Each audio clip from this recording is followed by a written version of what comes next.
My name is Ken White, and I am the Executive Director of the Maryland Black Chamber of Commerce. And we welcome you to our third session of our four-part series with doing business with the state. Today's topic is subcontracting in the MBE program. I want to thank Eduardo and Lisa Sinar for putting together this four-part series for us.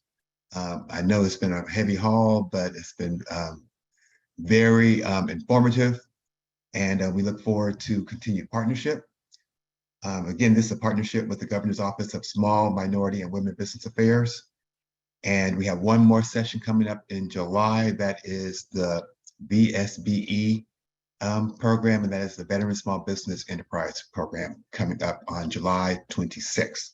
Just a quick plug for the Chamber. We are the Maryland Black Chamber of Commerce. We are a statewide organization with members ranging geographically from as far north as Hartford County, far west as Hagerstown, far south as St. Mary's County. We are headquartered in Rockville, Maryland. We have a satellite office on the campus of Hagerstown Community College. We have 500 plus members. We are very active. We have just had a soft launch on our new website. I invite you to visit it, marylandbcc.org. It is a soft launch. We're working out some kinks, but please go ahead and check it out and let us know if you see anything that needs fixing. Our calendar is uploaded there on our website. And so please check out what we have coming up for the summer and the fall. Please follow us on our social media. That is on Facebook and LinkedIn. And please consider joining us. And with that said, I will hand it over to our facilitator, Mr. Eduardo Hayden. All right, thank you very much. I once again appreciate the collaboration with Ken and Melissa and with the Maryland Black Chamber, giving us an opportunity to sort of present the different aspects of doing business with the state of Maryland. And we've, of course, covered different factors, the small business reserve. We covered the certification process. We're now on the third, which is subcontracting in the MBE program. And then, as he mentioned, the veteran-owned will be the fourth part. So just thank you to everyone for joining us today, and again for the collaboration with the Maryland Black Chamber. So before we get going, I'm just gonna bring up some information here. And then just to note, I will provide this information so that Ken and Melissa can share it with everybody moving forward. So if there's any links or anything of that nature as far as the presentations are concerned, you can get to those links without any problem. So I'll provide this as a PDF for you guys so that you can have links to everything. So just a little bit, I'm not going to belabor this aspect of our office, Governor's Office of Small, Minority, and Women Business Affairs.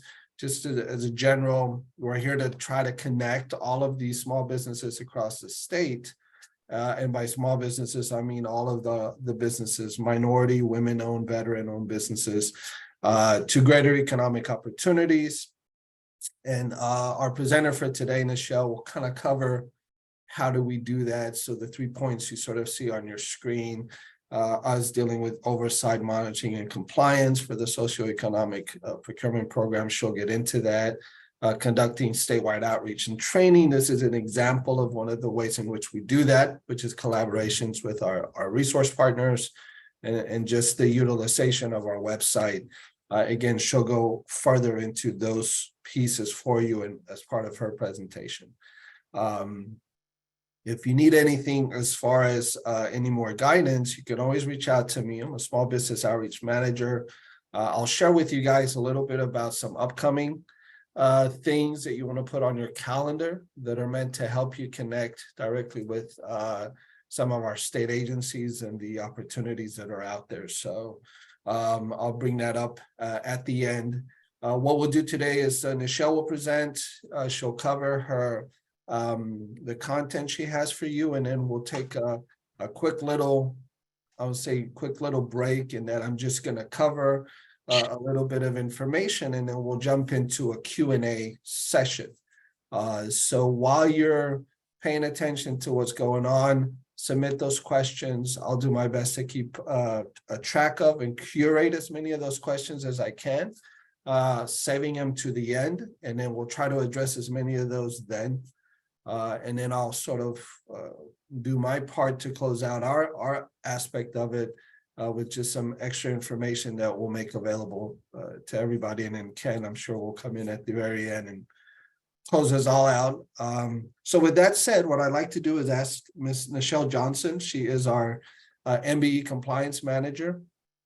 If she can come on with us, and then she can go ahead and share her screen, and she can kind of take over that aspect of it. And then I'll be working behind the scenes. If you guys need anything, let us know. Nichelle? Eduardo. Good morning, everyone. Eduardo, if you could stop sharing, it's telling me I can't share while you're sharing. No problem. Yes. Thank you. Great, awesome. Good morning, everyone. As Eduardo said, I am one of our office's MBE compliance managers.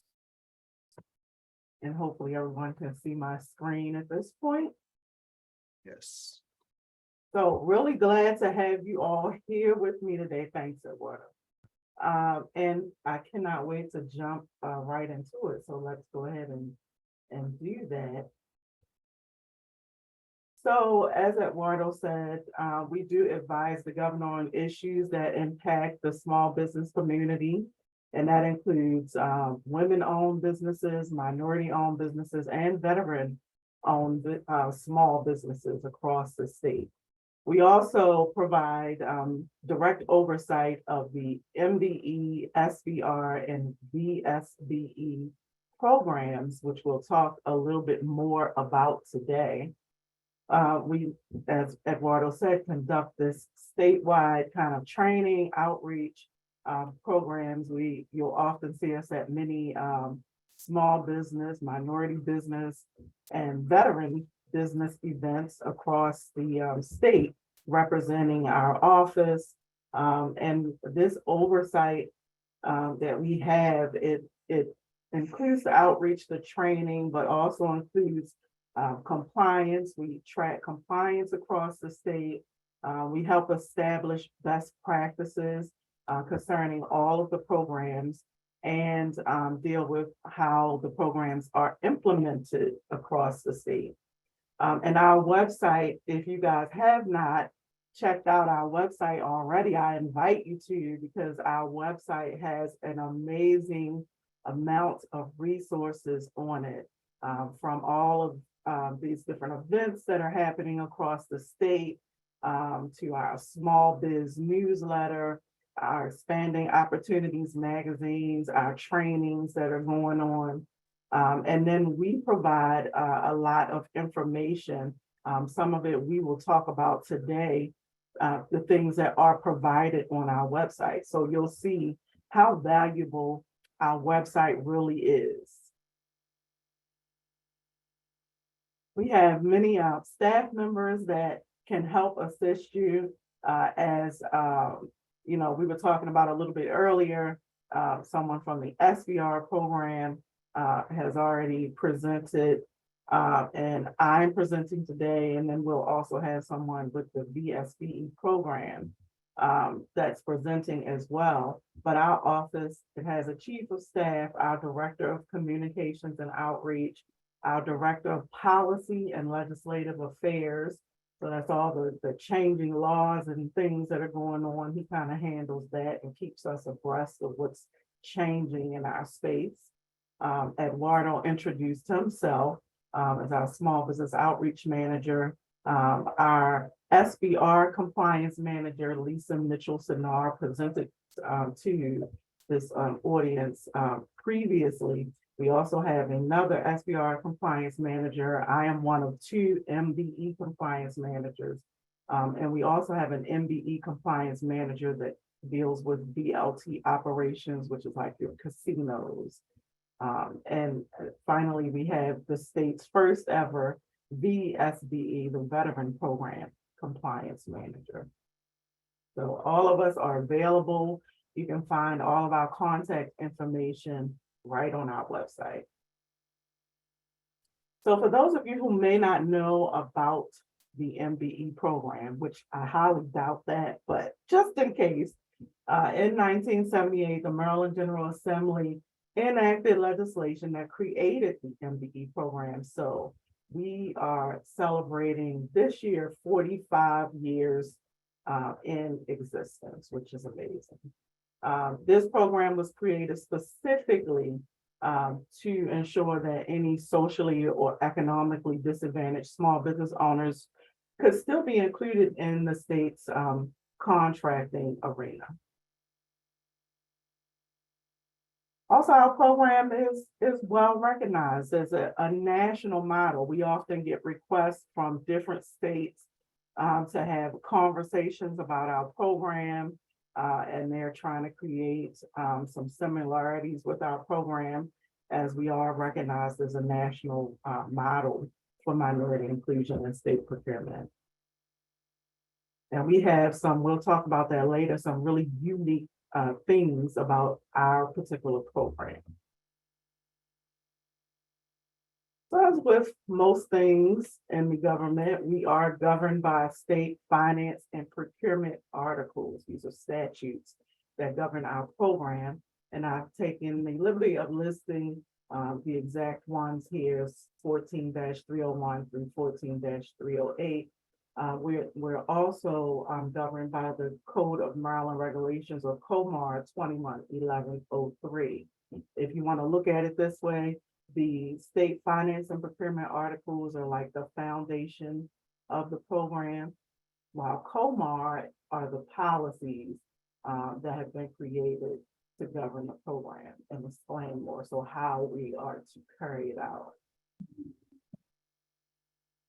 If you want to give a deeper look, the state finance and procurement, or SF&P as we like to call them, articles, they talk about things like directing the agencies who are part of the MVP program on how to procure from minority businesses, the powers of the certification agency. It even covers things like annual reports and other information, and the duty of the legislative policy committee. So there are several things that are covered in statute. And in COMAR, it covers things, as I told you guys, this is more like the policies. So it covers more information about the actual procurement agencies, their responsibilities. It covers our MBE liaison officer, which is one of those very unique things about our particular program. These are people who are situated at every agency that's a part of the MBE program. And so at the agency level, they are making sure that their particular program is implementing, or their agency is implementing the MBE program in the manner that it's intended, and also to make sure that there's an advocate for the minority businesses there, so that you can contact them if you need to do so. So that's a really great thing that we offer. Also covered in COMAR is the things like the central directory, how compliance is carried out. So a lot of different things. Some of the things that we'll actually talk about today is like amendment of the MBE participation schedule. If you don't know what any of this is, that's okay. We're going to talk a little bit more about it. But I would suggest that you review these statutes and regulations in order to get a better understanding of the MBE program. So you guys are up, you have insomnia, it's a great read. Let's talk a little bit more about the programs that we actually oversee. Of course, we're going to delve much deeper into the Minority Business Enterprise, or MBE program. But we, as I said, oversee 3 different programs. The minority business enterprise program is primarily a subcontracting program that has a 29% aspirational goal.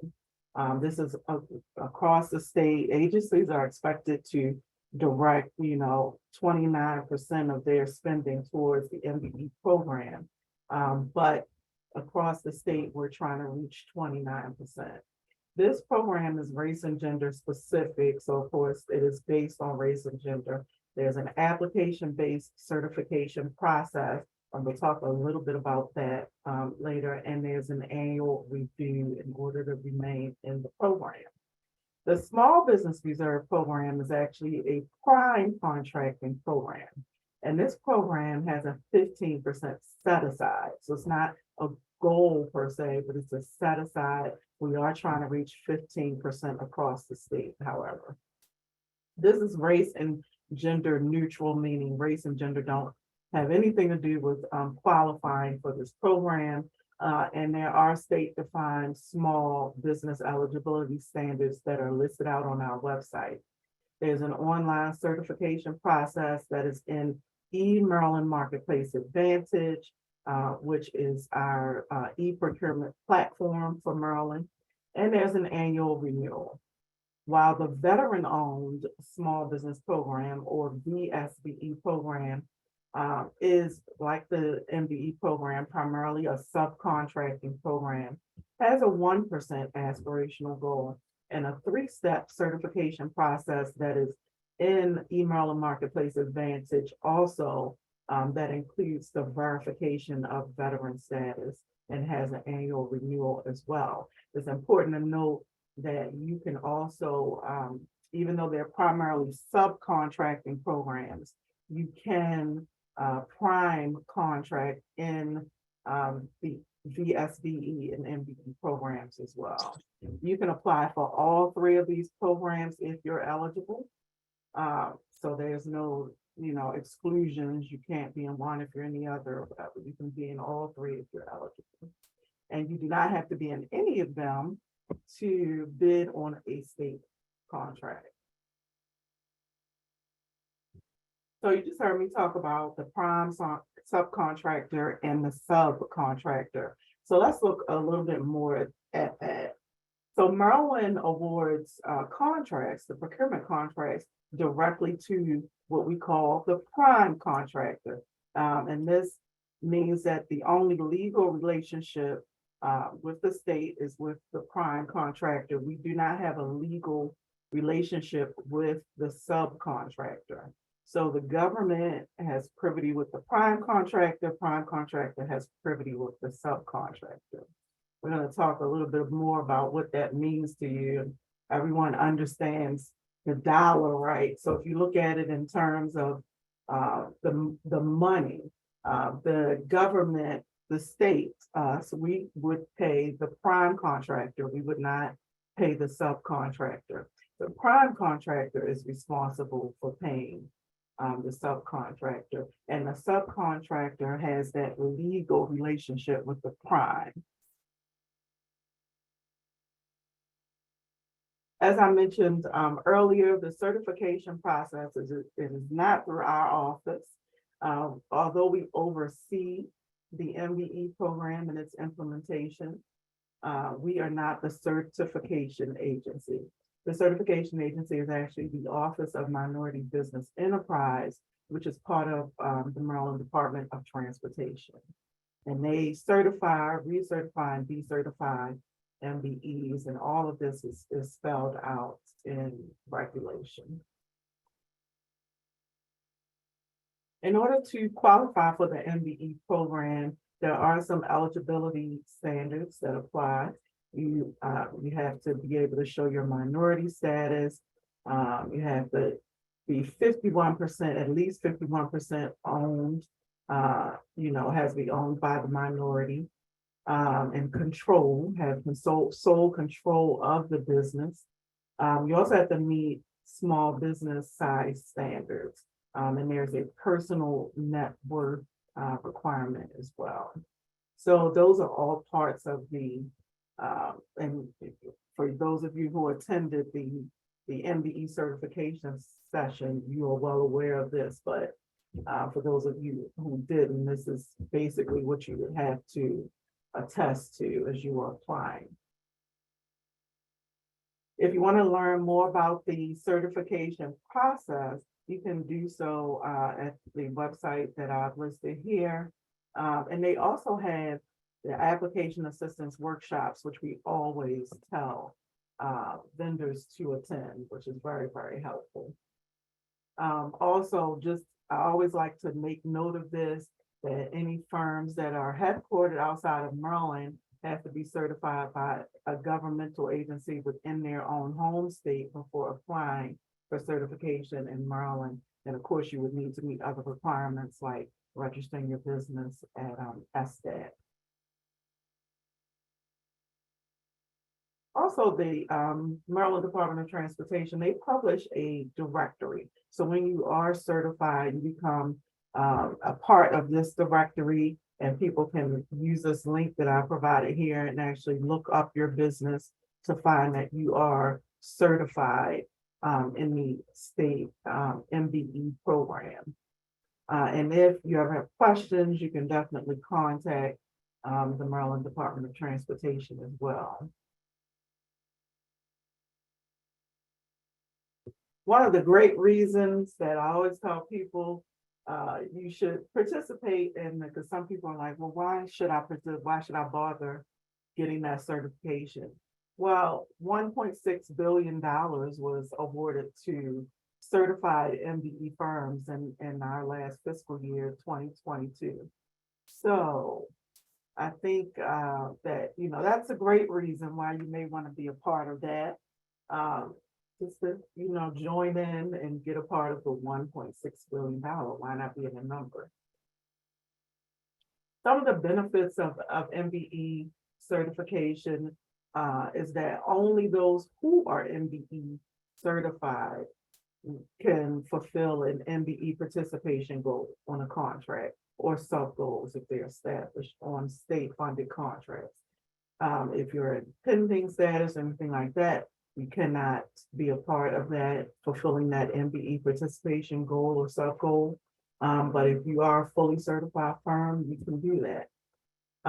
MBE certified firms, like any other firm, can participate as a prime contractor, which is what I was telling you earlier. But one of the benefits of that is that you get to keep more of that money. So if you're in MBE and you are performing as a prime contractor, you can actually self-perform up to 50% of the MBE goal, or 100% of the sub-goal that's put on a contract or on a procurement. And sub-goals, just to give you a little bit more information about that, they're like an additional requirement that is placed on a contract. In certain industries, through a huge study that's done every year called a disparity study, certain industries are identified as having more discrimination for certain subgroups. So like maybe African Americans or Hispanic Americans are more discriminated against in these particular industries. Because of this, sub-goals are created in order to allow us to engage more firms of these classes, these subgroups, so that they can fulfill MBE goals. So if a contract has, say, a 30% goal, MBE goal on it, and sub-goals of 8% African American and 11% women are placed on it, then whoever that prime contractor is, they would actually have to find African American firm, a woman-owned firm, to be able to fulfill those sub-goals. And the remaining part of the MBE goal, that 30%, could be fulfilled by any of the subgroups. But that's just an example of how sub-goals work. There was a recent update to COMAR that actually deals with counting minority business enterprise participation for duly certified firms. So this is a firm that is certified as, say, both a woman and maybe an African American or a woman and as a Hispanic American firm, they can actually now be counted and fulfill both of those sub goals if they're placed on a contract. So that's very useful and allows you to get, more of the contract if you're fulfilling the MBE goal. It's always great. Just a note though, that is up to the prime contractor if they will have you fulfill both of those. As I remember, you can't, as I'm sorry, said earlier, you cannot be in a pending status in order to fulfill an MBE goal. And if a prime contractor approaches your firm to fulfill an MBE goal or sub goal, you can only fulfill those sub goals and even the work that you are doing only if you're certified for it. So you have to be certified for that particular work that you'll be performing to fulfill an MBE goal, and you have to be certified under that subgroup in order to fulfill the goal for that. So just something to keep in mind. Now I want to go over a few, we call them rights and responsibilities. There's actually a larger session that we do that is solely speaking about rights and responsibilities of MBE prime and subcontractors. But for today's session, I really want to look at the subcontractor rights and responsibilities and talk a little bit about those. So one of the things that really would be most beneficial for you is when you are performing as a subcontractor, you want to speak up early in case you see something that may not be going your way. We always talk about companies protecting their own interests, right? So you want to be able to ask questions if you don't understand something, and that can be as early as like pre-bid meetings where you're finding out or learning more about a procurement, all the way through to, once you are trying to create your agreement with the prime contractor and you may not understand something, you want to ask questions. You want to make sure that you understand when and how your company is going to be utilized. And you want to speak up if you realize that your company is not being utilized in the manner that you expected or within the time frame that you expected. I cannot tell you time and time again, we have had firms come to us asking for assistance and the contract is 6 months away from being complete. And it was a 3-year contract. So that is the wrong time to engage. You definitely want to engage as soon as there are any issues going on. You want to begin your inquiry, of course, with the prime contractor because you have that legal relationship with them. But there are also pathways that you can take, like our MBE liaison officer, to be able to speak with the agency directly and be able to even call on us if it needs to be escalated. But you need to start that by speaking up early if you see any of these things happening and something is not going how you expected. Also, you want to get everything in writing.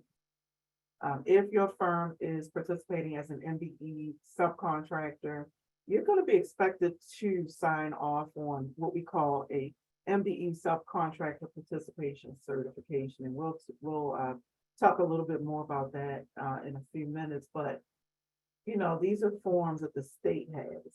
This is not your contract with the prime contractor.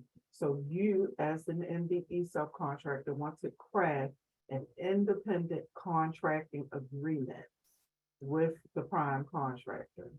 I've heard from some subcontractors that the prime contractor presented them with an agreement to sign off on, and they've done it that way, that's totally fine as well, as long as there's an agreement in place, that you have a copy of that agreement. And that agreement, you need to really review that agreement to make sure it's actually not violating any of the MBE programs, rules and regulations, since you're going to be serving as a prime, or sorry, as a subcontractor.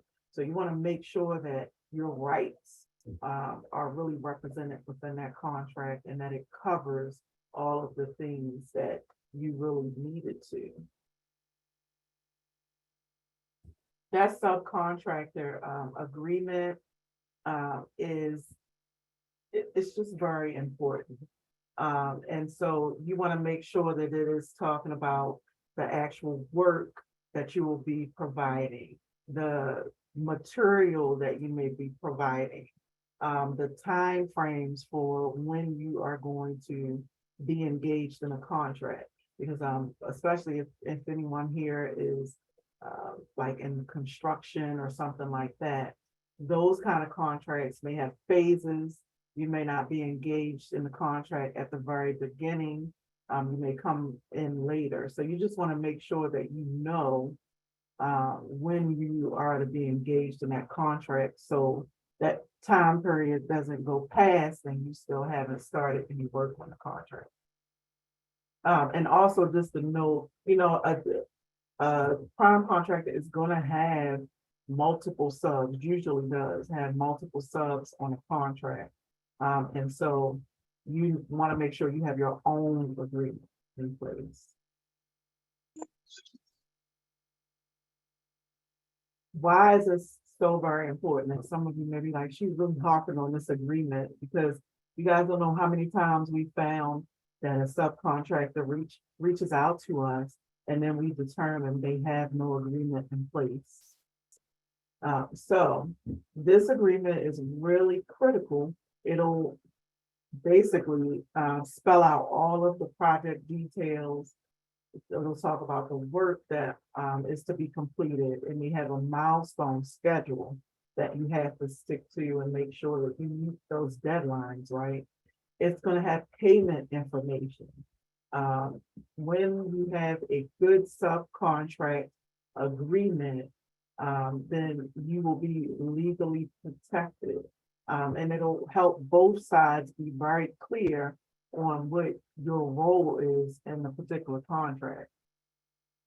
And so it's always a good practice to have that drafted up, and then you can fix, the particulars. So if you want to have kind of a template, but then you put the particular information in, just to make sure that you don't forget anything as you're doing this subcontract agreement.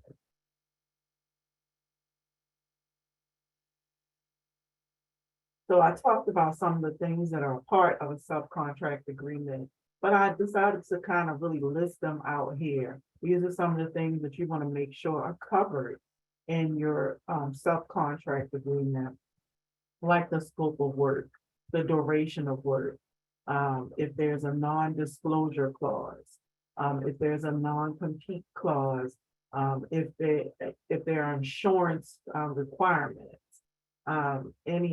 you can cover arbitration, just everything. Even, and one of the good things to cover is any termination or modification of the contract. How will that be handled? And also like breaches of the contract. So you want to cover all of that.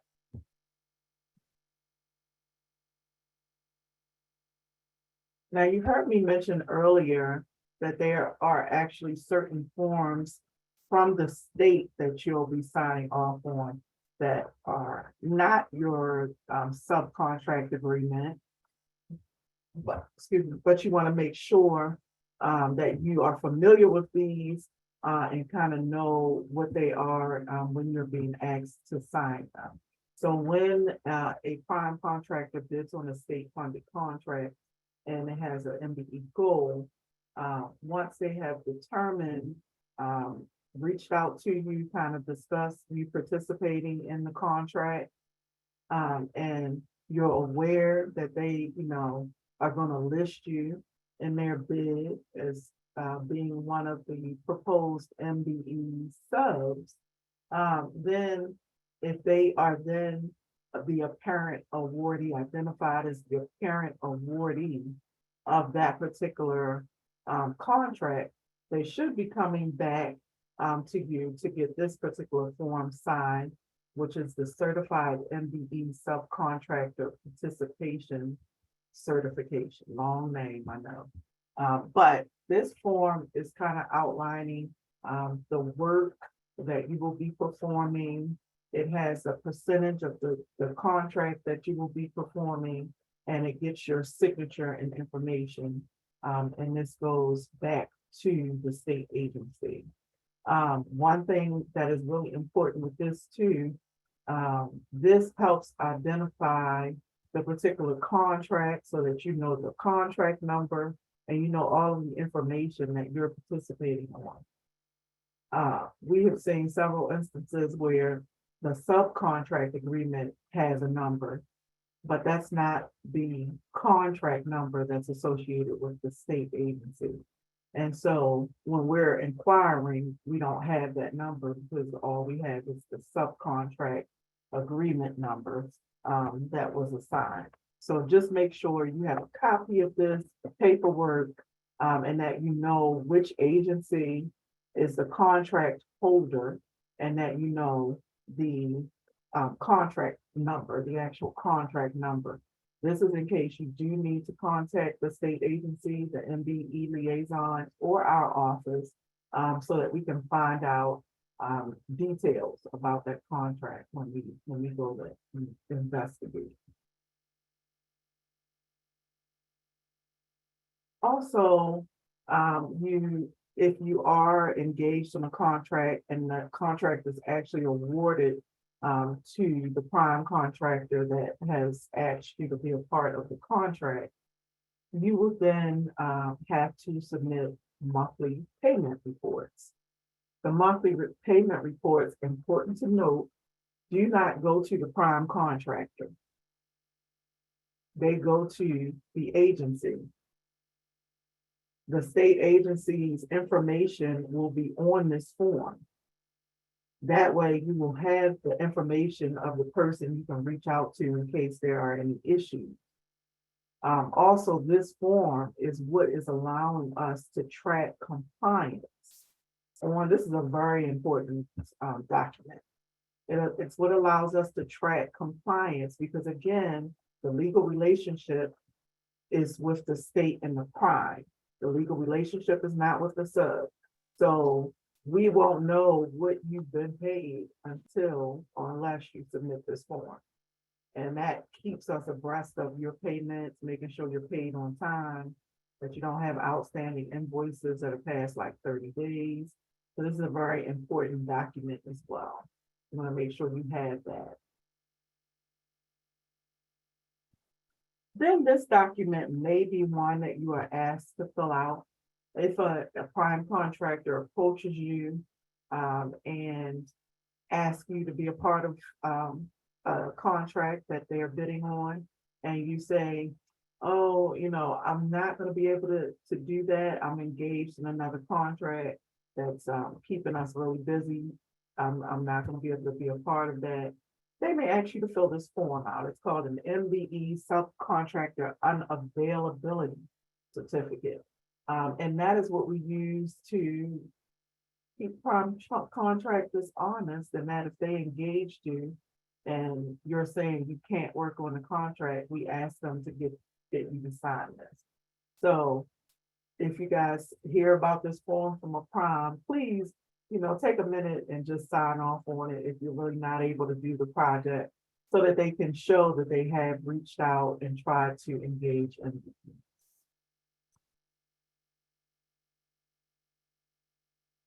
So let's go back to these rights and responsibilities.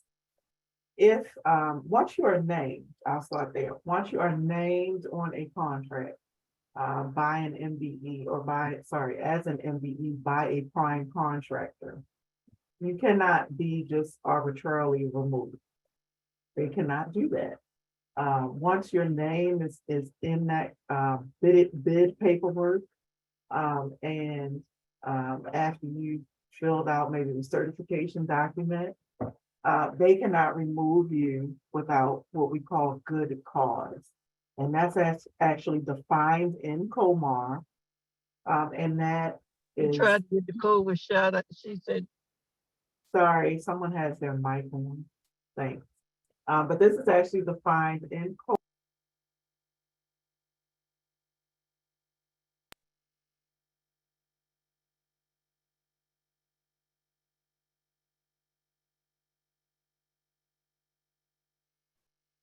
Okay. Yeah, you accidentally muted yourself a couple times there. All right.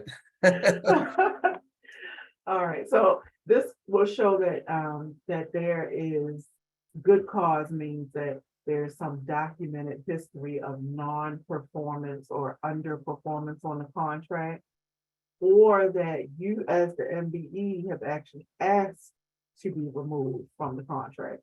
So those very narrow things that they can come to us and say, because they do have to come to the state and they have to ask to have you removed. They can't just remove you themselves and say, oh, you're fired. We don't want you to work anymore. You actually have to be removed by the state, and the contract paperwork has to be amended in order for them to secure another MBE firm to work on the contract. So just be knowledgeable about that as well.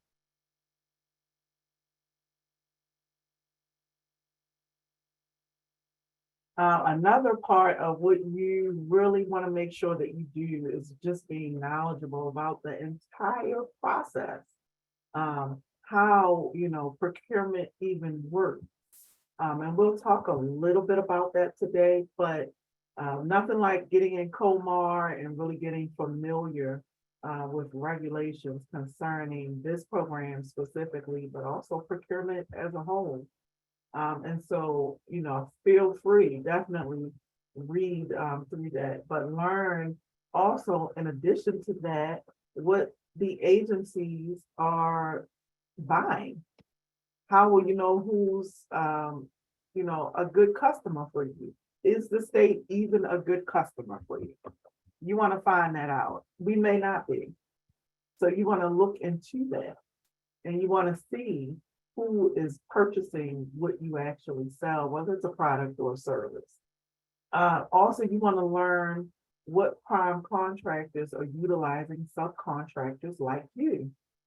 So you want to be in a room when there are outreach events and meet the prime events and pre-bid conferences and all of this that's going on. You want to know these people so you know who's using subcontractors like me. And I need to make partnerships and I need to network with these people. You need to share your capability statement. And if you're saying to yourself, capabilities who, then, we'll talk about that briefly, but you definitely need to have a capability statement. And you need to know what opportunities are coming down the pipeline, which we'll talk about that as well. So this capability statement, this is a one-pager. I'm sure you guys know what this is. I'm just going to say, I'm sure you know what this is. But this is a one-page document that shares really important information about your company, including your company's core competencies, your past performance, your clients, and can have your certification and codes like your NACE codes, all of that listed here in order for somebody to be able to, at a glance, see what you do, who you've worked for, and the things that you may be certified for so that they can engage your firm to fulfill an MBE goal. So you want to, make sure that you have one of these. There are a million examples out there online of how to do a capability statement, but I included a little screenshot of one here as well. And then in our last of the MBE subcontractor rights and responsibilities, you want to know when to be patient versus when to escalate an issue. So I talked briefly about this as knowing when to speak up. But then you also need to know when to escalate. And what escalation could or would look like for you is contacting the agency, because we're assuming you've already been trying to work the issue out with the prime contractor at that point. So contacting the agency, contacting that MBE liaison. And just so that you guys know, MBE liaisons are actually listed out, and I gave you, again, the link to our website, actually listed out on our website for every agency that participates in the MBE program. So you can go right to our website. That's why you need to know which agency is your contract on. You can go right to that agency and look up who that liaison is and contact them in regards to any issues that have just been really lingering and going on, and you just cannot get it solved. So you want to go ahead and be proactive, right? And get some assistance with that. We do kind of ask that you have that history of and documentation of contacting the prime, trying to resolve the issue, and contacting the agency before you would reach out to our office. Because if you haven't done those steps yet, we are going to route you back to really do that before we, jump into the mix and try to assist. So it's important to note that. So we talked about being knowledgeable about the MBE program, but also about the procurement process, right? So the whole procurement process is kind of lined out here. This is, yes, it's probably a little more complicated than this, but we try to make it, into bite-sized morsels that you can really look at. And so you want to know how this process works, because you want to know who to engage, when to engage, how to engage, and what you're supposed to be doing if you're going through the procurement process. So an agency, before they do anything, they're going to do a needs kind of assessment. They're going to identify a need within their agency, and they're going to look at what kinds of services or products do we need to fulfill this need that we have. So this is going to be, at the agency level. You may or may not know any of this is even going on. And then after that, there's the pre-solicitation process. That's the planning stages where they're really preparing the actual solicitation that's going to go out. After that is the solicitation preparation. So they're going ahead and going through all of the procedures to create the solution that they're looking for. Then there's the solicitation phase, where the solicitation is then we call it put out on the street, made live, and say different things like that, where the solicitation is put out. For us, solicitations are posted in eMerlin Marketplace Advantage, which is our e-procurement platform. And that is where you can go and actually find them. And we'll talk a little bit more about that in a few minutes. But that's the solicitation phase. Then after that is the award process. So this includes approving a contract for awards.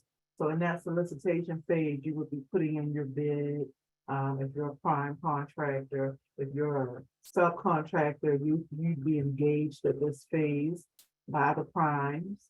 And then you will be offering up your quotes so that you can, see if they're going to add you to the contract.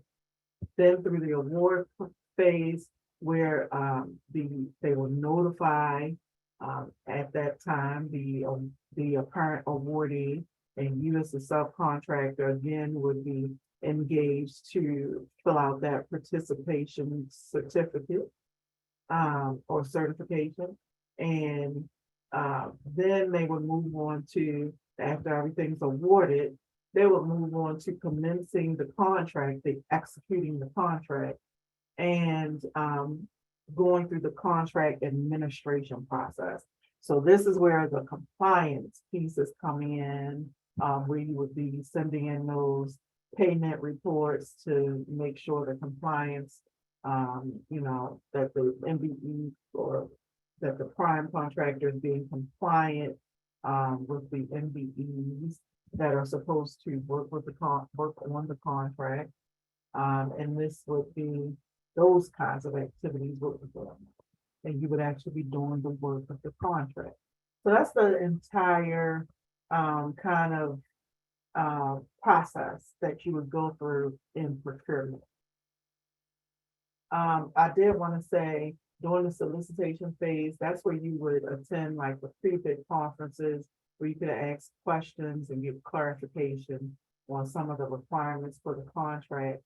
And then during that award process, after that's over with, that is where if you're bidding, if you are the prime, you would be able to do like a debrief or submit a protest if you weren't chosen, and you see that there's some sort of flaw in how that was decided.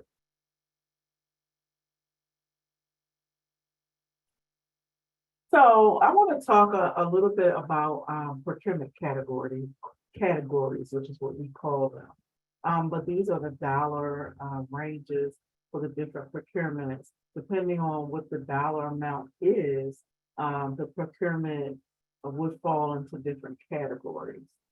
So any procurement that's up to $5,000 is considered a small procurement category 1.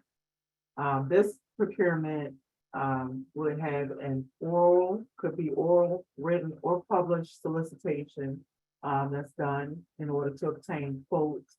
This one is awarded more so solely at the discretion of the purchaser. And firms at this point would be directly solicited in order to be able to offer a quote. So agencies, they have lists usually.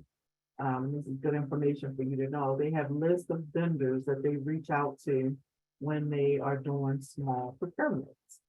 This is because they want to directly solicit you. They favor directly soliciting because we ask them to. Our MBE firms, right? And even our VSBE firms and small business reserve firms. So they will look at those firms and try to directly solicit them to be a part of the particular procurement. And so then you have the small procurement category 2, which is over 5,000 up to 15,000. This is again can be an oral, written, or published solicitation. At least 2 vendors have to be engaged for quotes. And then again, awarded at the discretion of the purchaser, again, directly solicited. So you want to make sure that you know, again, who is buying what you sell and make sure that you're on that pool of vendors that they have and that they're going to reach out to. Next, you have the small procurement category 3. This is over 15,000 up to 50,000. This is where a written solicitation is then required, and it has to be published on e-Maryland Marketplace Advantage, our e-procurement platform, and at least 2 quotes have to be obtained, and it is awarded to the lowest, best responsible bidder or offer. Then you have the formal procurements. So this is anything exceeding $50,000. This is definitely a written solicitation published on Emma. At least 2 quotes again, and awarded to the lowest and best responsible bidder here. So category, the formal procurement is where you would start seeing the MBE goals being placed on the contract. Also, recently had put in law was where over $50,000, these are between 50,000 and 500,000, have to be designated small business reserve. So all of those things are kind of in play once you get to this amount of for procurement. Also, the recent update, the small procurement threshold was actually in legislation just passed to be raised. This does not become effective until October of 2023. So this is not anything that's happening right now, but will be happening shortly. So you'll be hearing more information about that if you're following the state, the SFMP articles. You will see these changes take place in them. And this, of course, will allow for more goods and services to be procured using small procurement methods like direct solicitation. So it'd be a really great thing. So one of your responsibilities is to identify opportunities if you're going to be operating in state contracting.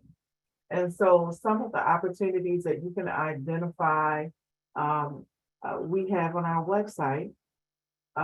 They're also included in eMerlin Marketplace Advantage. And so we're just going to walk through what some of those are so that you can learn how to identify these opportunities and build, develop your business. So one of the ways that you can find out what is coming down the pipeline is through our procurement forecast. Our procurement forecast has listed in it projected purchases at least of $100,000 and more. But we often do get things as procurements that are projected as low as $15,000. So you can search and see, you know, what you can find. This is on our website, the procurement forecast. And so the agencies project their purchases out for the upcoming fiscal year.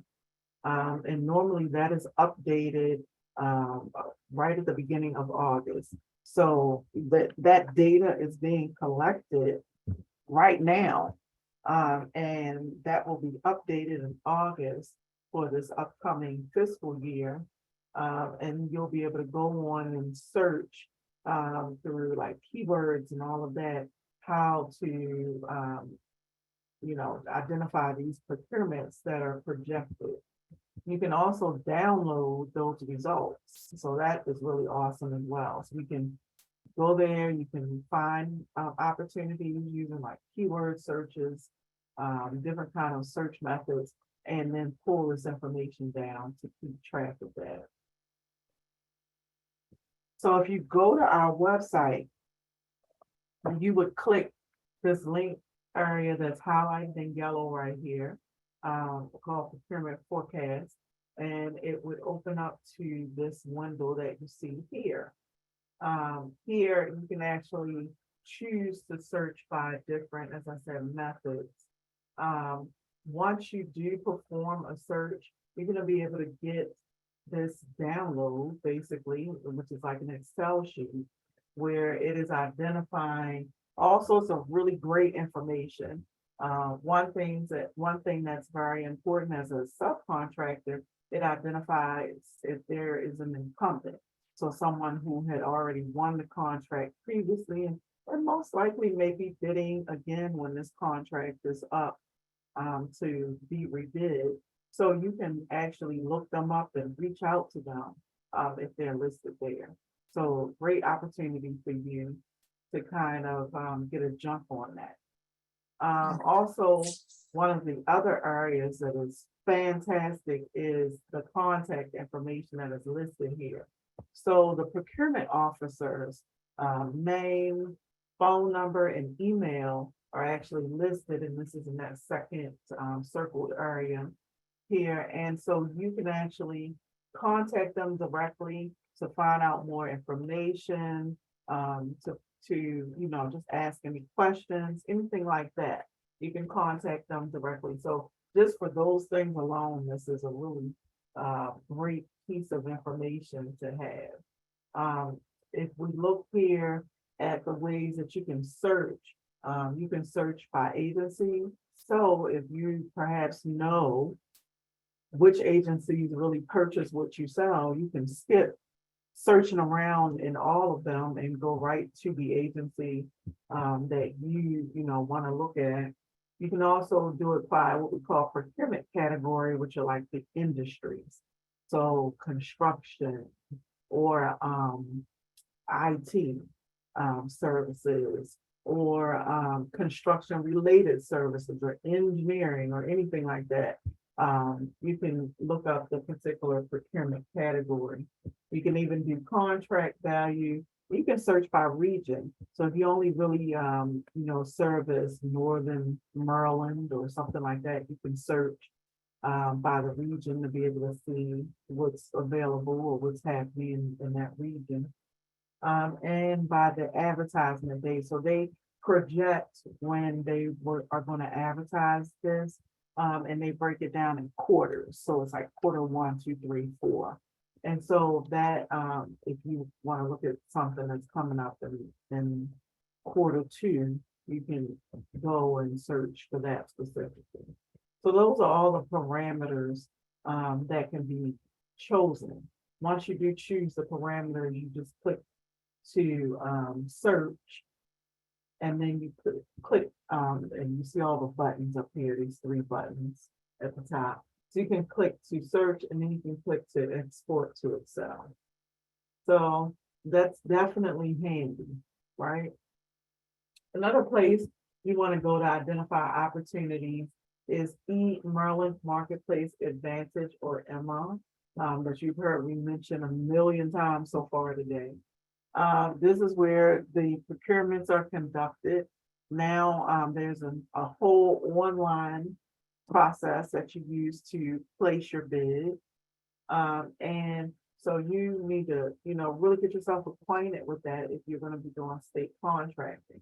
You can receive from the system notice of bid opportunities. You can search yourself for contracting opportunities.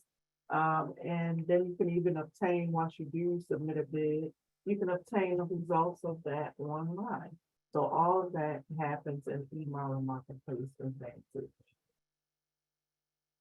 Maryland Marketplace Advantage is free for you to register as a vendor.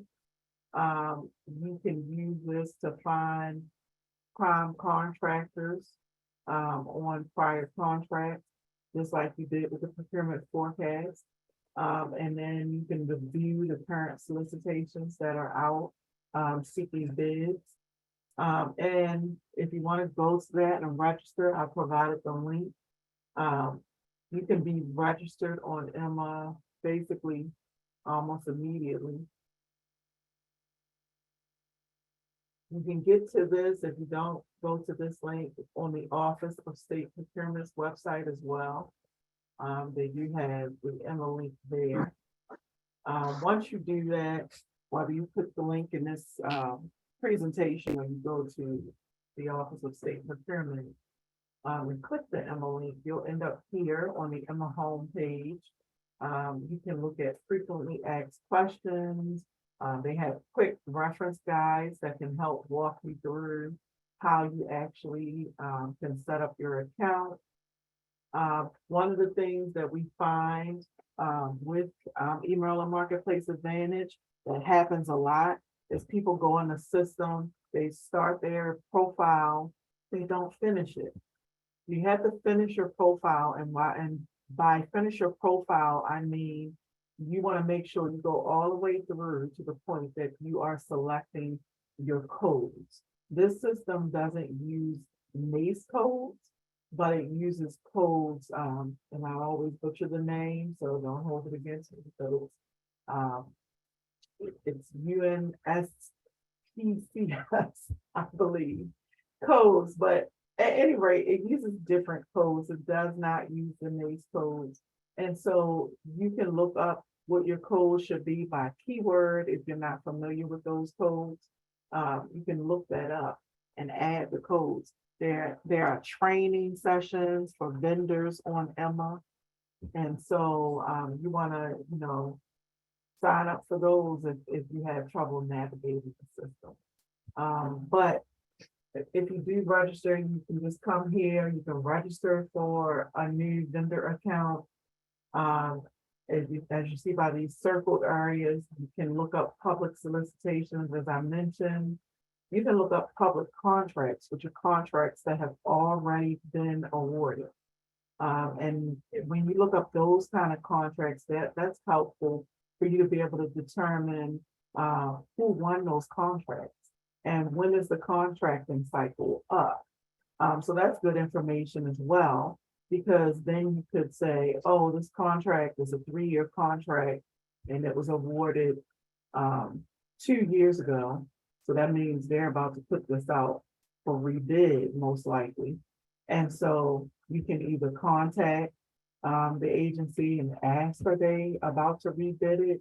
You can also contact, if you see the incumbent, you can contact the incumbent to try to, set yourself up to be on their team, right? When they go to rebid that. So those are all things that you can do in the Marlin Marketplace information you have access to. Let's take a quick look at an example of a public solicitation on Emma. So again, you would click right there with that circle where it says public solicitations. Once you get in the public solicitation window, you could search where, you see here keywords. You can decide if you want to look up open or closed, so you can look at the status. You can also look at the different advanced search options. If you're not very familiar on how to use them, maybe you want to stay away from that. But again, you can always go for training that is given on Emma in order to learn more and look at the quick reference guide. But let's say that we want to look up landscaping. So we just put it as a keyword search. So if we type landscaping into the keyword search and go ahead and click search, we see that in this particular example, 12 results came up, as you can see in this area here. And then you can look at the actual title of the solicitation for more information about what it is. Also, you can see the issuing agency name here. You can see the due date for that when it's closing. And so this is all great information before you even click in, right? But say you identify one, so this one that's highlighted in yellow here. Say you identify that as one that you can possibly bid on, and you go ahead and click this link, the title link. When you do that, you come to the inside screen where you're looking at the solicitation itself. You see that there's additional information, great information provided here, like the procurement officer or buyer's name and email are provided. Also, if there's a pre-conference, pre-bid conference set up, you can find that. You can find the information, date, and all of that. In addition, you can actually look and see if it has an SBR designation. So if it's designated small business reserve, and you are a small business reserve certified firm, you can bid on that. Or if it has MBE and or VSBE goals, that would all be listed here. So really great information for you. In addition, you could scroll down a little further in that screen and find the solicitation links and attachments. There could be several different ones that are in there. You may be able to look at the bid form. It'll have the information about the solicitation all the details that you need in order to determine if you will be bidding on this. All sorts of things here. You can find, once the pre-bid conference has happened, here you could also find a list of all of the vendors that attended the pre-bid conference, and you could reach out to them if you want to do that as well. And you can find any amendments to the bid. If they've amended anything, you'll be able to find all of that information here. Really great information here. You guys, I said this earlier really quickly, but the SBR designation again is between solicitations between $50,000 and $500,000. That was recently added to statute. It started as an executive order. And so this can only maximize your opportunities as a state contractor. And so if you're eligible for the SBR program, regardless of whether you are an MBE or not, we advise you to go ahead and apply for that and get the SBR certification as well, because it's only going to make you, even more capable of going after this particular like SBR designated contracts. So you want to make sure that you do that if you're interested in going after those particular contracts. If you do want to get the small business certification for the SBR program, again, that is right in the Emma platform. If you want to look at the eligibility standards, I provided the link here. Those are right on our website. You don't have to be certified as a small business reserve company, but always handy to have. So definitely look at doing it. If you do have any issues, problems, or want to ask questions, if with Emma, there's an Emma help desk for the SBR program. We actually have a help desk as well with our SBR compliance managers, and you can reach out to them as well. And that information is provided here. So one of the things that we do on our website is provide information about what we call mining public data and helping you look and see what the pipeline looks like for you. So we have a resource page where you can find all sorts of great information. There's a link for the state pipeline, and you can look at all the different links that you can go to there to identify other procurement opportunities. This is the mining public data section of our website. That's right off of our homepage. And you can actually look at the things that I talked about very briefly here today. You can actually go and watch the videos that show you step by step how to mine data in email and marketplace advantage, in the procurement forecast, and also on the Board of Public Works as well. That's another place that you can go in order to mine public data. So there's a video and slide deck are all available there. Let's talk briefly about some best practices. So we discussed identifying the agencies that purchase what you sell. After you do that, you want to take steps to create and maintain relationships with these agencies. So again, you want to contact them, you want to get on their list or pool of vendors, right? And you want to stay in contact if you have questions with the MBE liaison. You want to regularly visit specific websites for the agencies if they have specific websites listed, that you can go ahead and visit their website, because they may have like a procurement or kind of bid board there as well. So you want to be able to utilize all of those things. you always want to attend. If there's a pre-bid conference, you should be there. You should be there to find out more information, to ask questions, and especially in regards to fulfilling the MBE goals, or if you actually have questions about certain requirements in the solicitation, you want to do that. Also, you can get more information from the procurement staff or liaison. They are going to do an overview of those MBE forms that we kind of talked about, and talk about, how they should be filled out and what information you would need to have for those. Also, you'll be able to meet the procurement staff and the prime contractors, which is really great for you as a subcontractor. So you just want to always try to attend those. You want to also attend outreach events that are sponsored by the agencies that actually purchase what you sell.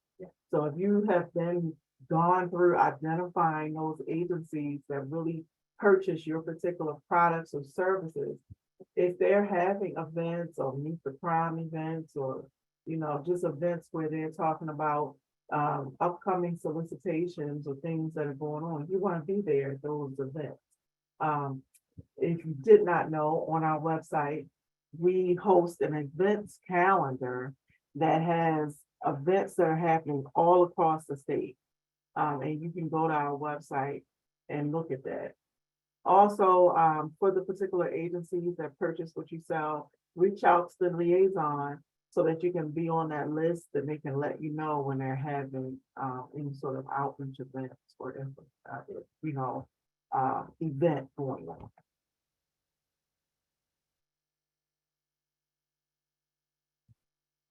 In case there is some fraud that happens, we know this happens, right?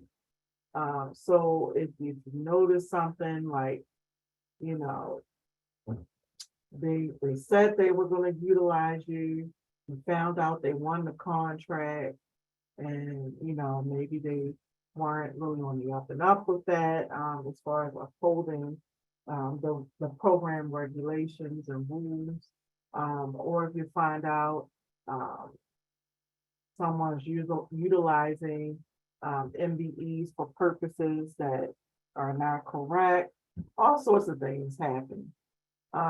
You can contact our fraud hotline, and so the number is provided here, and an investigation will be done in order to be able to look into that.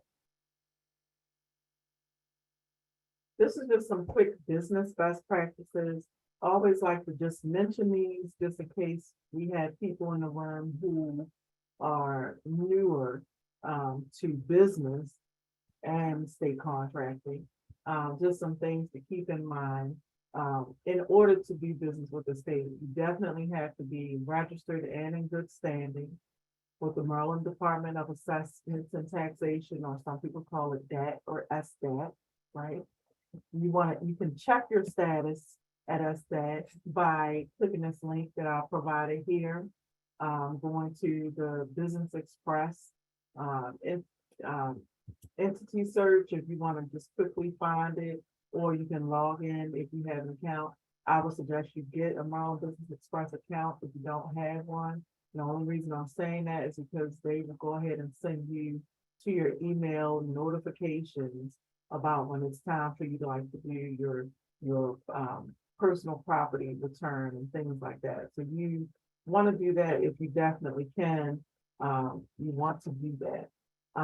And along those lines, you want to make sure that your business financial data and tax filings are in order and up to date. And you want to regularly check your information in business directory. Check it on SDAT regularly. Check it if you're an MBE in the M.dot directory regularly.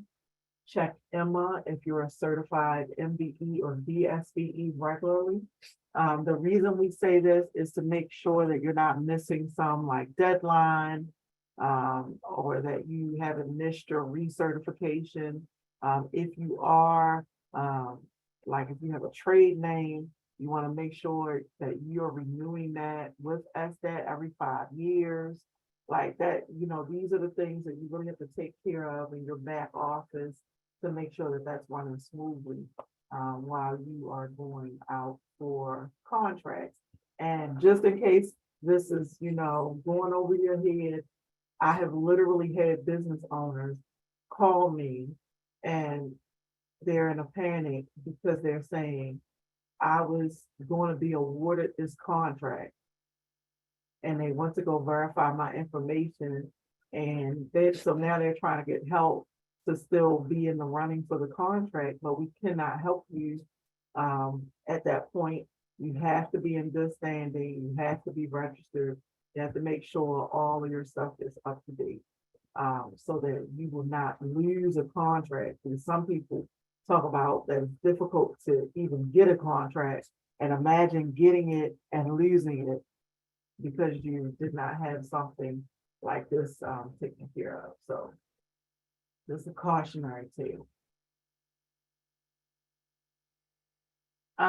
Please visit again. I'll put in the plug for our website once again. Please visit our website. Has a load of information. If you haven't already guessed that at this point, you can register for our tips webinar training series. You can register for the events that are going on across the state. If you look at our events calendar, you can connect to a host of other resources that are listed on our website. You can review that procurement forecast, look at the MBE liaison listing, and then finally you can find our office's contact information if you do need to reach out to one of us. So just please remember our website is a great resource for you. I know Eduardo's going to talk a little bit more about this information, but stay connected with us. Go to our website and hit that stay connected box and put your email in so that you can get our small biz bulletin, our magazine that we put out, learn about all of our trainings that are happening and what's coming up on our events calendar, okay? If you have any question after the presentation today, you can definitely feel free to contact me directly. I provided my information, email and phone number here, and you can reach out to me with questions that you have. But I just want to thank you guys. This has been great. Hopefully you have learned something that you did not know, so that this has been helpful and good information for you. And I hope you take that information, not just hearing it, but using it as well. I encourage you to consider obtaining the certifications, any of them that you qualify for that we discussed today. And I wish each of you well, and I'll turn it back over to Eduardo. Michelle, thank you very much. We truly do appreciate it. Yeah, there you go. I was gonna say stop sharing real quick, and then I'll so I'm gonna go back here real quick to a couple of things, and then we'll do our Q&As. So we'll give Michelle a quick minute here to just take a quick break. What I'm gonna do is I'm just gonna go over a couple of things here. She mentioned to everyone about mining public data techniques. We've, we have, again, videos and slide decks. So we will include this as part of the overall slide presentations, which will be, we'll provide those in a PDF format for Ken and Melissa, and then they can share it with everybody. But these links will be live that you can go and you can take a look at these videos and slide decks that'll walk you through what she mentioned, right? The mining public data piece for each one of these pipeline resources, right? So she kind of did some examples of this is how you go through eMaryland Marketplace Advantage, through Emma, the procurement forecast.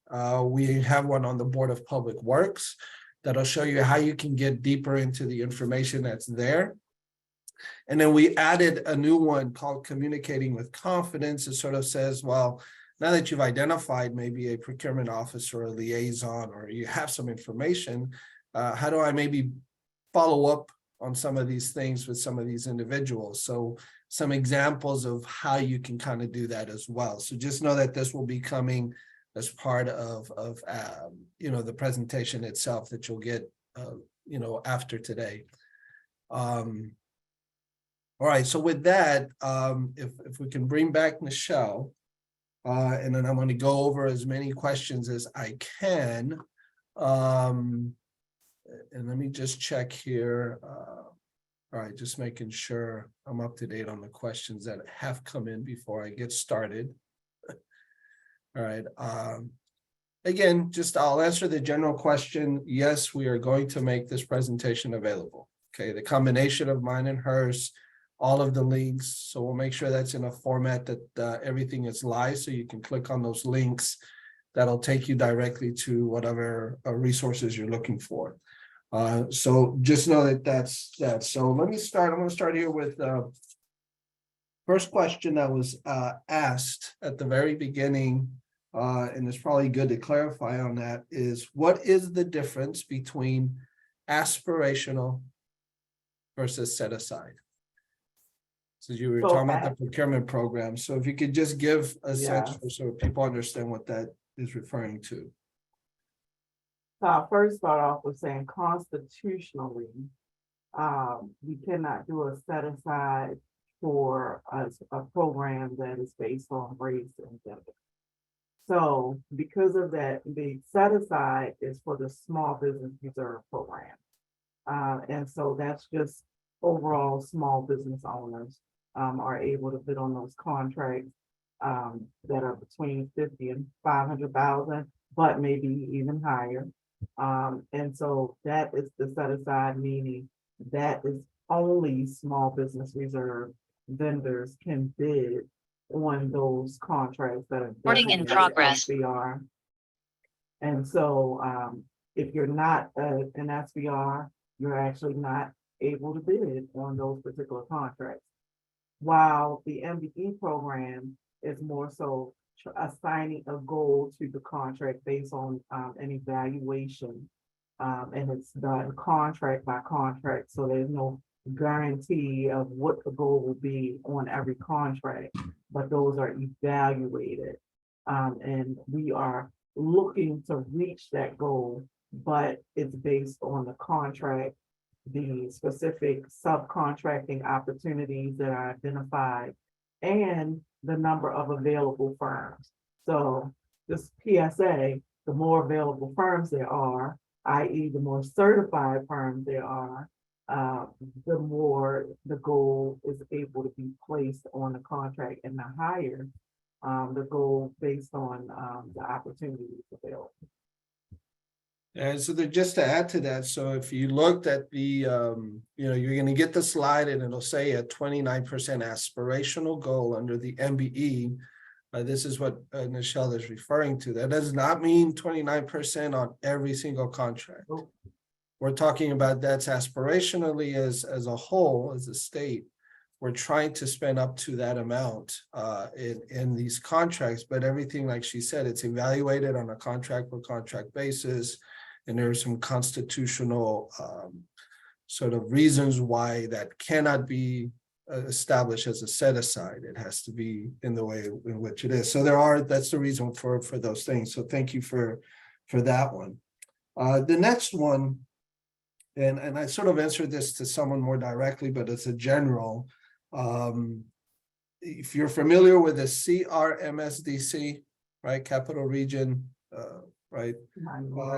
They have their own sort of private sector certification for MBE. And so people are asking, is that certification taking into account or recognized when it deals with state contracting? And I want to give you a chance to just answer that question. Quick answer for that is no. The state MBE certification is for state funded contracts. That other certification, it can be useful in several areas, but if you're bidding on state funded contracts and you want to fulfill the minority business enterprise goals that are placed on those contracts, you want to be MDOT MBE certified. Okay. And so So And now that there's we're no talking, like reciprocal process with that. Yeah. So if you have that certification, that's not gonna get you the MBE certification as well. That's not how that works. yeah, and if you're, if you're familiar with the questions that are asked for that CRM SDC certification, is very much modeled after the MBE, if you will, right? When you look at what are they asking for, it's very similar in scope and things like that. But as you mentioned, there's a separation there, right? You have to do the MBE if you want to actually deal with the state contracting side. So here's a question that I thought was interesting, and I do think maybe it needs some clarification that came through is the question is actually, is there any other certifications that are not tied to the Department of Transportation, like the SBR? So let's clarify the certification, maybe its attachment to the Department of Transportation real quick, if you could. Right, so the MBE program legislatively is placed under the Maryland Department of Transportation. So they oversee the certification piece. The MBE certification, you can get that separately, or they have like a uniform application where you can also at the same time get like the disadvantaged business certification of BBE. So that you can bid on some other opportunities that mostly come through the MDOT agencies or SBE program. And that again is based mostly in the MDOT agencies. The MBE, is used statewide, people are placing MBE goals on contracts. And so you'll be able to bid on all the state funded contracts with the MBE certification if you want to fulfill an MBE goal. The SBR program is not tied, as I talked about, this race and gender neutral, it's not tied to any of that. And that's a separate certification that's only for those small business reserve designated contracts. And you're able to perform as a prime contractor with that. And then there are other certifications if you want to get those for your local jurisdiction. You can do that as well. So if you're like in Baltimore City or Baltimore County or Prince George's County, they may have their own certifications locally that you can get to bid on a lot of the contracts at the local level. So it's many different certifications out there, and so you really need to look at the merits of each one and figure out what is going to serve you and your business best. And then real quick, any fees attached to filing or getting your certification through MDOT? No. Okay. So becoming a state certified MDOT certified MBE, there's an application process, and it's it can take a minute, but there's no cost. They're not charging for that. All right, so and here's one last one. It's a little more specific to the certification, but can you be certified as a new business? Yes, Okay. actually you can. So there is, I would advise, especially if you're a new business and you're not familiar with all of this, to go through their application assistance workshop, where you can go and ask, you can ask questions, you can find out kind of how the process works step by step, right? But if you are a new business owner, you can still go ahead and, apply for the program. Some of the things that you do need to consider is, they're still going to request like financial information from you, so could be that personal network, paperwork as well. And I guess when looking at your experience to be able to do this, hopefully you have some that can be utilized in the private sector or something like that. But you want to look and pay attention to that as well, that you really have the experience to do what you want to get certified in.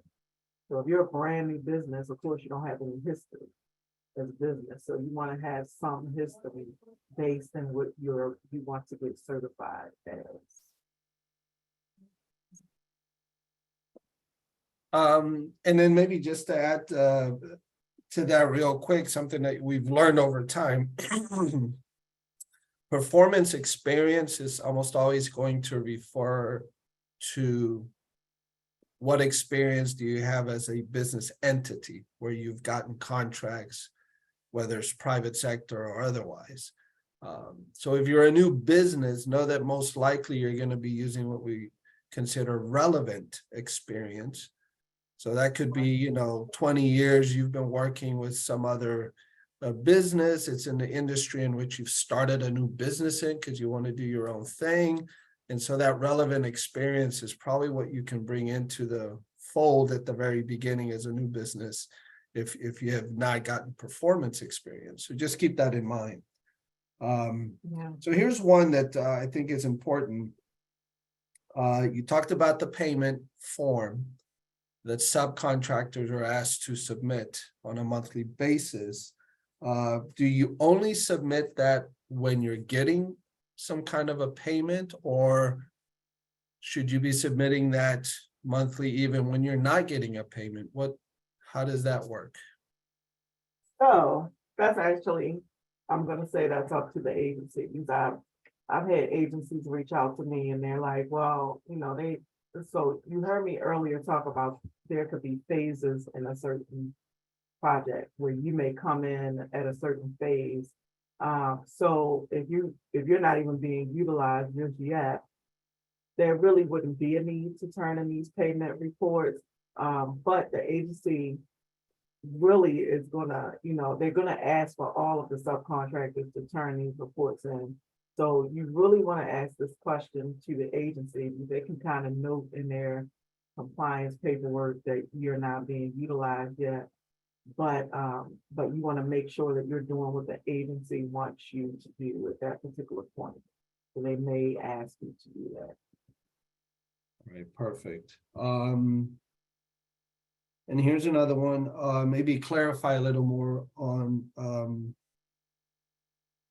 if I'm understanding the question correctly, I think it refers a little more to, can businesses from other states, I guess, participate in Maryland's MBE, for contracting purposes? Oh yeah, we have a lot of out of state companies that are operating as MBEs on contracts. So what you want to remember, as far as the certification piece is that, little caveat I spoke of earlier, which is you need to be certified in your home state before you apply. And of course, you need to be registered with the Maryland Department of Assessments and Taxation. So you want to make sure both of those things are taken care of before you apply for the MBE program if you're an out-of-state firm. And so as long as you do that, you can go ahead and get certified and you can fulfill MBE goals, as long as you're able to. And so maybe to piggyback on that, since it's dealing with out-of-state firms, and I know it's a question we get often, is why is it open like that? Why is there not a preference, let's say, for only Maryland firms versus these out-of-state firms that do come in and then they want to do business here as well? I mean, what would you say to that? So the general thought behind that, right? Because this has been in discussion. This is something that has been discussed several times. Is that if we close, ourselves to vendors who are operating out of state, other states can do that to Maryland-based businesses as well. So we don't, that's not the precedent that we necessarily want to set. Because we want all of our businesses to, Maryland-based businesses to be able to grow and expand and operate in different places if they want to. If they want to do, headquarters in several different, states, hey, why not? If they're able to do that, if they have the capacity. So, we don't want to do it for that reason. There is some limited preference that is given for Maryland firms.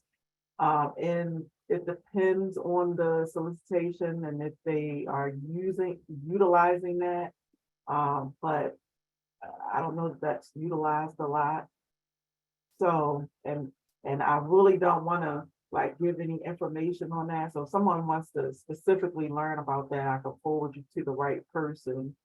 Where you can find out more information about that. You can contact me. But yeah, for generally, there's no, we don't want to close ourselves off to out of state firms at all. Yeah. And then so here's the last question that I have that is well, another one might have come in now. Okay, so here's the last question, and I think this is more related to the evaluation criteria. Sorry, that's my alarm going on. Evaluation criteria that's used to evaluate the different minority groups, I suppose for this certification, such as, whether it's African American, Hispanic, Asian. But what about the other groups that maybe are not falling under race and gender, right? So it's not a woman group, it's not a racial group, but it's like LGBT groups, or maybe based on disabilities, things of that nature. Can you just offer maybe some thoughts, I guess, on that aspect, and why are those groups maybe not included, or what is the evaluation criteria being used for that? So the groups that are identified as part of the minority groups in the MBE program are based off of a disparity study that happens every few years. So there has to be a documented history, and this is a very exhaustive study. There has to be a documented history of discrimination within the industries. And so the subgroups that are identified, like Asian American, African American, Hispanic, Native American, all the ones that are identified have been shown to have that documented discrimination going on. As far as like LGBTQ and other groups like that, I have heard of this being applied in a limited manner in some like maybe local or different other kind of certifications, but this has not trickled over to the state as of yet. So as far as if that's going to be something that happens in the future, I don't know. But if you do have particular questions that you would want to ask in reference to that, you definitely want to go to the Maryland Department of Transportation's Office of Minority Business Enterprise to find out. I know there is some limited case-by-case basis of those who are disabled being granted MBE certification. And so that is very limited in nature, and it's case by case. And so definitely if that's something you're interested in, I would say reach out and ask them some questions in reference to applying under those conditions. But yeah, outside of the subgroups, some of those that I've mentioned, and the women, because the women are also considered under the MBE, so there's no separate WBE program.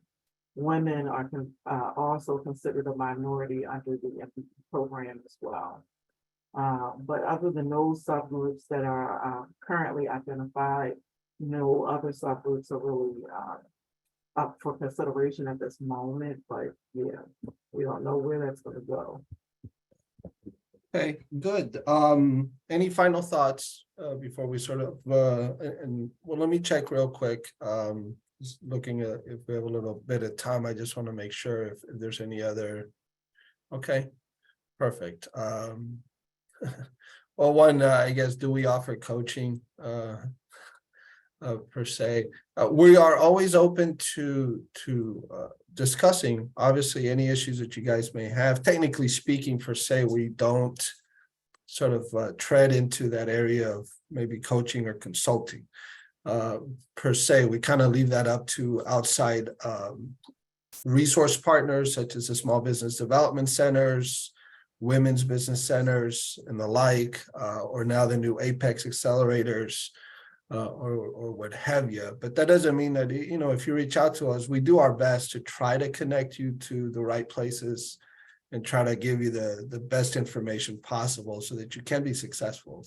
So, you know, though we don't do coaching per se, we do that. But any final thoughts, Nichelle, and then. Well, actually, along that lines, I do want to say that we, in a limited capacity, as we're able, of course, we do offer one-on-one meetings with vendors.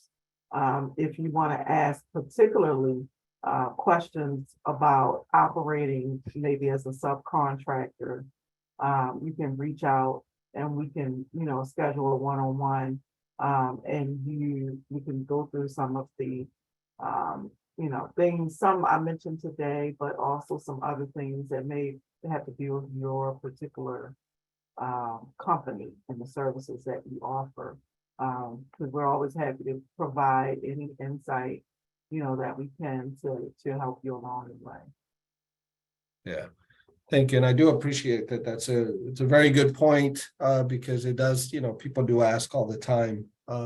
So again, we may not do the coaching, but we will sit down and meet with you if it's necessary to just try to make sure that things are lined up for you and that we're able to help you. At the end of the day, our goal overall is to make sure that you guys are successful, because at the end of the day, that helps the overall economy and the state do better, and then we all do better as a result of that. So that's really what that is. So, all right, well, thank you very much, Nichelle. I appreciate it. I'm going to continue on. Just I know we're getting maybe the last 10 minutes here, and so I'm going to just real quick urge everyone to continue to learn.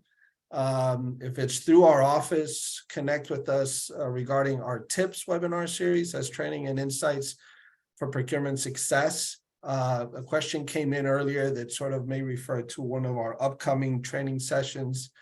These are 2 free webinars we do every month. There's no cost to attend. You register in advance.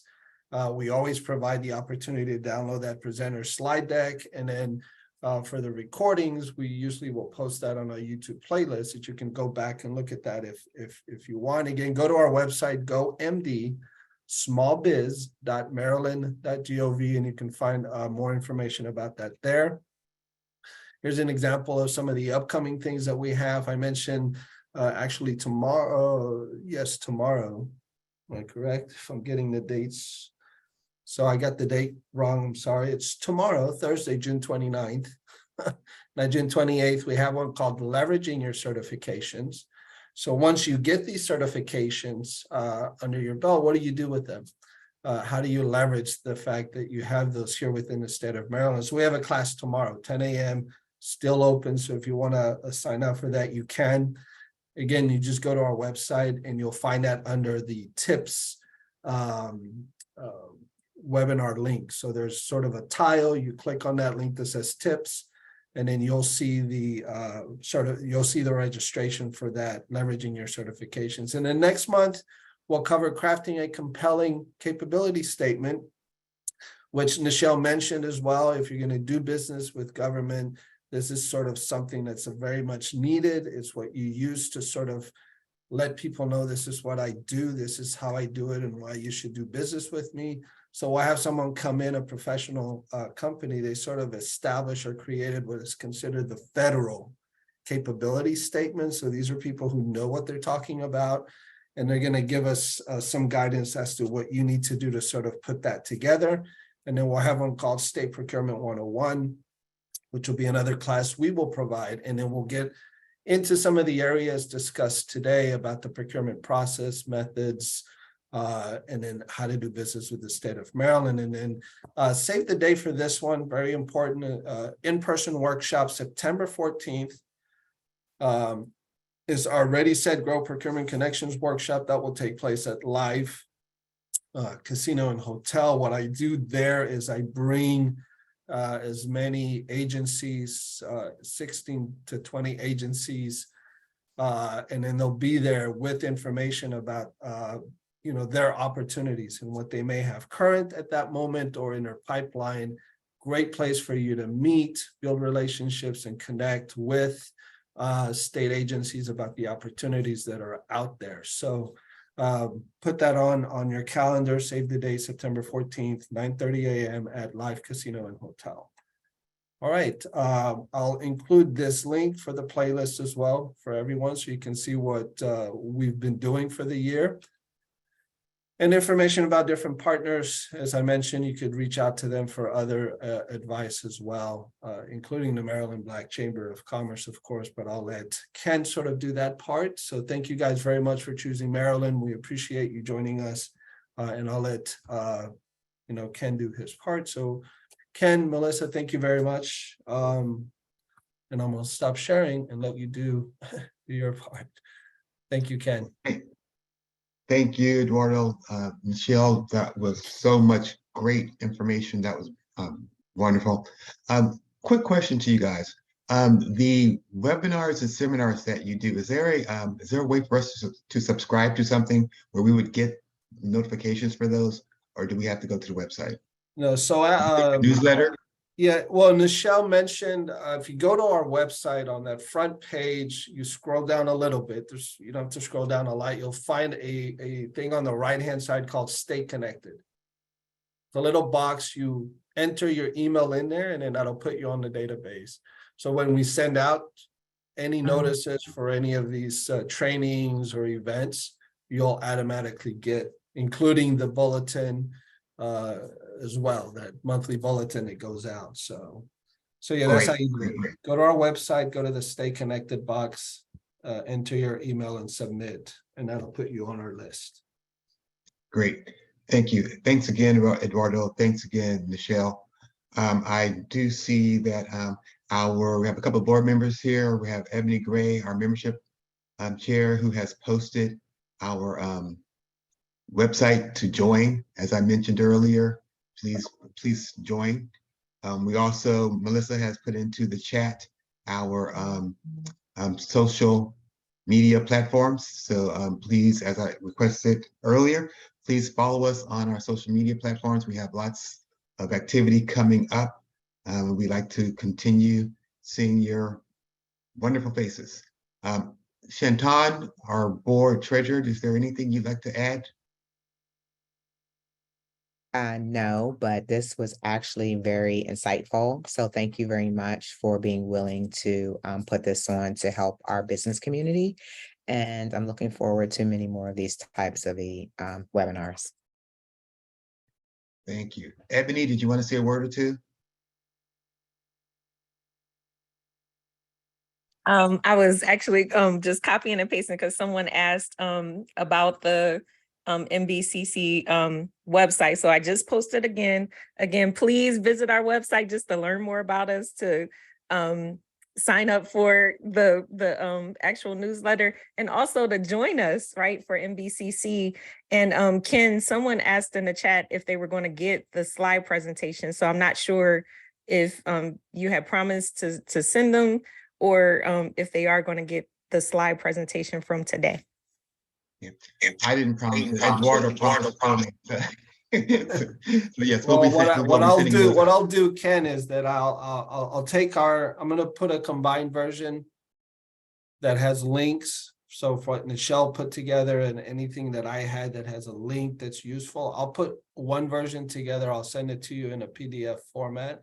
Okay. Later today, and then you can send that out and share it with everybody. Okay. So we will get that out to you guys. And again, our final session for this series is coming up on July 26th, and that is the Veteran Small Business Enterprise. So look forward to seeing you then. With that said, I'll try to give you back 2 minutes to your day. Thank you guys for joining us. See you next time. Thank you.